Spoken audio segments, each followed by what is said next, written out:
Hi friends, welcome back to my channel. ನಾನಿವತ್ತು ನಿಮಗೆಲ್ಲ ಹೆಸರುಬೇಳೆ ಪಾಯಸ ಮಾಡೋದು ಹೇಗಂತ ತೋರಿಸ್ಕೊಡ್ತಾ ಇದ್ದೀನಿ. ಮೊದಲೇದಾಗಿ ನಾನಿಲ್ಲಿ ಒಂದು 200 ಗ್ರಾಮ್ ಅಷ್ಟು ಹೆಸರುಬೇಳೆ ತೊಗೊಂಡಿದ್ದೀನಿ. 200 ಗ್ರಾಮ್ ಬೆಲ್ಲ. ನಾವೆಷ್ಟು ಹೆಸರುಬೇಳೆ ತೊಗೊಂಡಿರ್ತವಲ್ಲ ಅಷ್ಟೇ ಬೆಲ್ಲ. ಸ್ವಲ್ಪ ಸ್ವೀಟ್ ಜಾಸ್ತಿ ತಿನ್ನೋರು ಸ್ವಲ್ಪ ಜಾಸ್ತಿ ಬೆಲ್ಲ ಹಾಕ್ಕೊಳ್ರಿ. ನಾನಿಲ್ಲಿ ಒಣ ಕೊಬ್ಬರಿನ ಸಣ್ಣಕ್ಕೆ ಪೌಡ್ರ್ ಮಾಡಿ ಇಟ್ಕೊಂಡಿದ್ದೀನಿ. ಇದರಲ್ಲೇ ನಾನು ಏಲಕ್ಕಿ ಆಮೇಲೆ ಲವಂಗನ ಹಾಕಿ ಪೌಡ್ರ್ ಮಾಡಿ ಇಟ್ಕೊಂಡಿದ್ದೀನಿ. ಗೋಡಂಬಿ, ದ್ರಾಕ್ಷಿ ಆಮೇಲೆ ಗಸಗಸೆ, ಹೆಸರುಬೇಳೆ ಹುರಿಯಲು ಒಂದು ಸ್ವಲ್ಪ ತುಪ್ಪ, ಒಂದು 4 ಸ್ಪೂನಷ್ಟು ತುಪ್ಪ ತೊಗೊಂಡಿದ್ದೀನಿ. ಮೊದಲು ನಾನಿಲ್ಲಿ ಒಂದು ಕುಕ್ಕರ್ನ ಕಾಯ್ಲಿಕ್ಕೆ ಇಟ್ಕೊಂಡಿದ್ದೀನಿ. ನಾನು ಕುಕ್ಕರಲ್ಲಿ ಏನಕ್ಕಪ್ಪ ಮಾಡ್ತಾಯಿದ್ದೀನಿ ಅಂದರೆ ಅವು ಬೇಳೆ ಬೇಗ ಬೇಯೋದಿಲ್ಲ. ಒಂದು ಅರ್ಧ ಗಂಟೆ ಏನಾದರೂ ತೊಗೊಳುತ್ತೆ ಬೇರೆ ಪಾತ್ರೆಯಲ್ಲಿ ನಾವು ಬೇಯಿಸ್ಕೊಂಡ್ರೆ. ಕುಕ್ಕರಲ್ಲಾದರೆ ಒಂದು 2 ವಿಸಿಲಲ್ಲಿ ನೀಟಾಗಿ ಹಣ್ಣಾಗಿ ಬೆಂದ್ಕೊಂಡ್ಬಿಡುತ್ತೆ, ಪಾಯಸ ಚೆನ್ನಾಗಿ ಬರುತ್ತೆ ಅನ್ನೋ ಉದ್ದೇಶಕ್ಕೆ ನಾನಿಲ್ಲಿ ಕುಕ್ಕರ್ನ ತೊಗೊಂಡಿದ್ದೀನಿ. ಕುಕ್ಕರಿಗೆ ನಾವಿಲ್ಲಿ ತುಪ್ಪ ಹಾಕ್ಕೊಂಡು ಒಂದು 3 ಸ್ಪೂನಷ್ಟು ಆಮೇಲೆ ತೊಗೊಂಡಿರೋ ಇದನ್ನು ತೊಳ್ಕೊಳ್ಳೋದೇನು ಬೇಡ, ಕ್ಲೀನಾಗಿ ನಾವು ಹಸಿ ಮಾಡಿ ಹಾಕ್ಕೊಂಡ್ರೆ ಸಾಕು. ಯಾಕಂದರೆ ಹಸಿ ಆದರೆ ಪಾಯಸ ಚೆನ್ನಾಗಿ ಬರೋಲ್ಲ.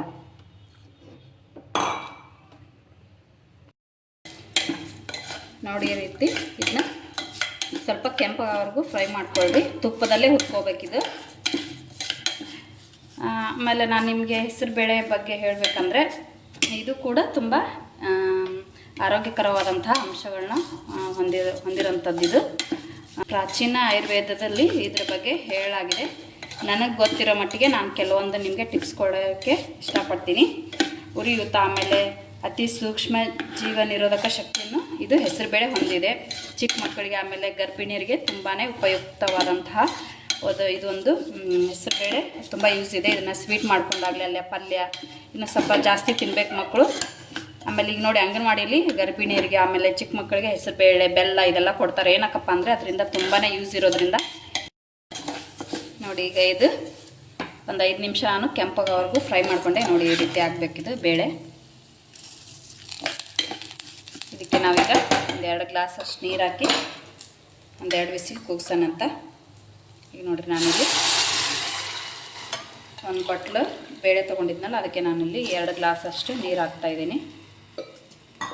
ಇದನ್ನು ನಾವೀಗ ಹಣ್ಣಗೆ ಬೇಯೋ ಥರ ಒಂದು 2 ವಿಸಿಲ್ನ ಕೂಗಿಸ್ಕೊಂಬರೋಣಂತೆ.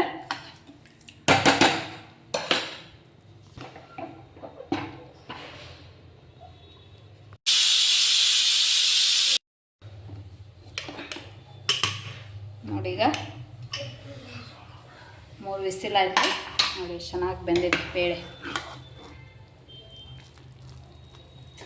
ನೋಡಿ ಈ ಥರ ಹಣ್ಣಾಗಿ ಬೇಯಬೇಕದು ಬೇಳೆ.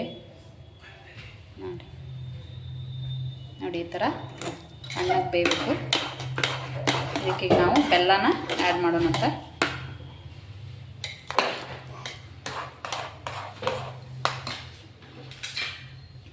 ನಿಮ್ಗೆ ನೋಡಿ ಎಷ್ಟು ಬೇಕು ಬೆಲ್ಲ ಅಷ್ಟು ಹಾಕ್ಕೊಳ್ರಿ. ನಾವು ಮನೇಲಿ ಜಾಸ್ತಿ ಸ್ವೀಟ್ ತಿಂತಾರೆ, ನಾನು ಜಾಸ್ತಿ ಬೆಲ್ಲ ಹಾಕ್ಕೊತಿದ್ದೀನಿ.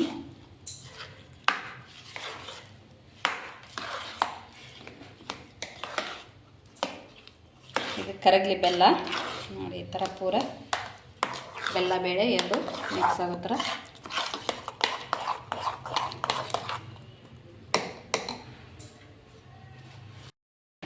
ನೋಡಿ ಇದೀಗ ಬೆಲ್ಲ ಎಲ್ಲ ಕರಗಿ ನೋಡಿ ಈ ಥರ ನೀರಾಗಿದೆ, ಗಟ್ಟಿ ಇತ್ತಲ್ಲ ಬೇಳೆ ಎಲ್ಲ. ನೋಡಿ ಇದು ಎಲ್ಲ ನೀಟಾಗಿ ಕರಗಾಗಿದ ಮೇಲೆ ಇದು ಇನ್ನೊಂದು ನಿಮಗೆ ಹೆಸರುಬೇಳೆಯಿಂದ ಯೂಸ್ ಹೇಳೋದಾದರೆ ಮಧುಮೇಹ ಅಥವಾ ಸಕ್ಕರೆ ಕಾಯಿಲೆ ಅಂತೀವಲ್ಲ ಅದನ್ನು ಕಡಿಮೆ ಮಾಡುತ್ತೆ ಇದು. ಆಮೇಲೆ ಇದರಲ್ಲಿ ಮ್ಯಾಗ್ನೀಷಿಯಮ್ ಮತ್ತು ಪೊಟ್ಯಾಷಿಯಮ್ ಅಂಶ ಜಾಸ್ತಿ ಇರೋದ್ರಿಂದ ನಮ್ಮ ದೇಹ ಗಟ್ಟಿಯಾಗಿರಲು ಇದು ಸಹಾಯ ಮಾಡುತ್ತೆ. ಇನ್ನೊಂದು ಗ್ಯಾಸ್ ಮೇಲೆ ಒಂದು ಪಾತ್ರೆ ಇಟ್ಕೊಂಡು ಇದಕ್ಕೆ ನಾನು ಇನ್ನೊಂದು ಸ್ಪೂನಷ್ಟು ತುಪ್ಪ ಹಾಕ್ತಾಯಿದ್ದೀನಿ. ತುಪ್ಪ ಸ್ವಲ್ಪ ಬಿಸಿ ಆದಮೇಲೆ ಇದಕ್ಕೆ ನಾನು ಗೋಡಂಬಿ, ದ್ರಾಕ್ಷಿ ಆಮೇಲೆ ಗಸಗಸೆ ತಗೊಂಡಿಲ್ಲ ಅದು ಹಾಕಿ ಫ್ರೈ ಮಾಡ್ತೀನಿ.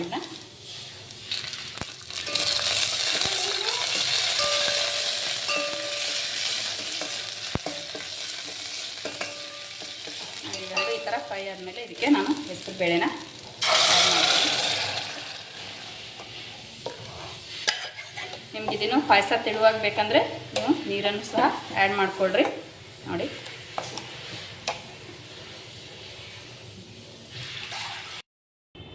ನೋಡಕ್ಕೆ ಇದಕ್ಕೆ ನಾನೀಗ ಫೈನಲಾಗಿ ಸ್ವಲ್ಪ ಕೊಬ್ಬರಿ ಹಾಕ್ತಾಯಿದ್ದೀನಿ, ಒಣ ಕೊಬ್ಬರಿ. ನೀವು ತುರಿದಾದ್ರೂ ಹಾಕ್ಕೋಬೋದು, ನಾನಿಲ್ಲಿ ಸಣ್ಣಕ್ಕೆ ಮಿಕ್ಸಿ ಮಾಡಿಕೊಂಡು ಹಾಕ್ಕೊಂಡಿದ್ದೀನಿ.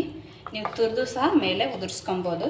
ಇದು ಸ್ವಲ್ಪ ನಾನು ಯಾವಾಗಲೂ ಪ್ರತಿ ಸತಿ ಹಿಂಗೆ ಮಾಡೋದು, ಟೇಸ್ಟು ಚೆನ್ನಾಗಿರುತ್ತೆ. ಇಲ್ಲಾಂದರೆ ಮಕ್ಳು ಏನು ಮಾಡ್ತಾರೆ, ಅದು ಬಾಯಲ್ಲಿ ಬರುತ್ತಲ್ಲ ಹೆಸರು ಅಂತ ತೆಗೆದು ತಿಂತಾರೆ ಅನ್ನೋ ಉದ್ದೇಶಕ್ಕೆ ನಾನೇನು ಮಾಡ್ತೀನಿ, ಸಣ್ಣಕ್ಕೆ ರುಬ್ಕೊಂಡು ಈ ಥರ ಪೌಡ್ರ್ ಮಾಡಿಟ್ಕೊಂಡು ಆಮೇಲೆ ಮಿಕ್ಸ್ ಮಾಡ್ಕೊತೀನಿ ಪಾಯಸಕ್ಕೆ. ಇದು ಸಹ ಟೇಸ್ಟ್ ತುಂಬಾ ಚೆನ್ನಾಗಿರುತ್ತೆ. ಇನ್ನೊಂದು ನಿಮಗೆ ಇದರ ಯೂಸ್ ಹೇಳೋದಾದರೆ, ಇದರಲ್ಲಿ ಕರಗೋ ನಾರಿನ ಅಂಶ ಇದೆ. ಆಮೇಲೆ ದೇಹದ ಉಷ್ಣತೆಯನ್ನು ಕಡಿಮೆ ಮಾಡಿ, ಹೀಟ್ ಇರುತ್ತಲ್ಲ, ಬಾಡಿ ಹೀಟ್ ಜಾಸ್ತಿ ಇರುತ್ತಲ್ಲ ಅದು ಕಡಿಮೆ ಮಾಡಿ ದೇಹನ ತಂಪಾಗಿಡ್ತತಿ. ಆಮೇಲೆ ಇದರಿಂದ ಉರಿಯೂತಕ್ಕ ಕೂಡ ನಿವಾರಣೆ ಆಗುತ್ತೆ. ಇದನ್ನ ಬೇಸಿಗೆಗಾಲದಲ್ಲಿ ಸ್ವಲ್ಪ ಜಾಸ್ತಿ ತಿಂದರೆ ಒಳ್ಳೆಯದು, ಬಿಸಿಲು ಜಾಸ್ತಿ ಇದ್ದಾಗ ದೇಹನ ಇದು ತಂಪಾಗಿಡುತ್ತೆ. ನೋಡಿ ಇದು ಒಂದು ಸ್ವಲ್ಪ ಕುದಿ ಬರಲಿ. ನೋಡಿ ಈಗ ಪಳ ಅಂತ ಕುದಿ ಬಂದಿದೆ. ಇದು ಒಂದು ಕುದಿ ಬಂದರೆ ಸಾಕು, ಯಾಕಂದ್ರೆ ಮೊದಲೇ ಬೇಳೆ ಬೇಯಿಸ್ಕೊಂಡಿದ್ದೇವಲ್ಲ. ಈ ರೀತಿ ಪಳ ಅಂತ ಒಂದು ಕುದಿ ಬಂದಮೇಲೆ ಒಂದು 30 ಸೆಕೆಂಡ್ ಬಿಟ್ಟಾದಮೇಲೆ ಇದನ್ನ ಕ್ಲೋಸ್ ಮಾಡಿ ಆಫ್ ಮಾಡಿಬಿಡಿ. ಪಾಯಸ ರೆಡಿ ಆಯಿತು.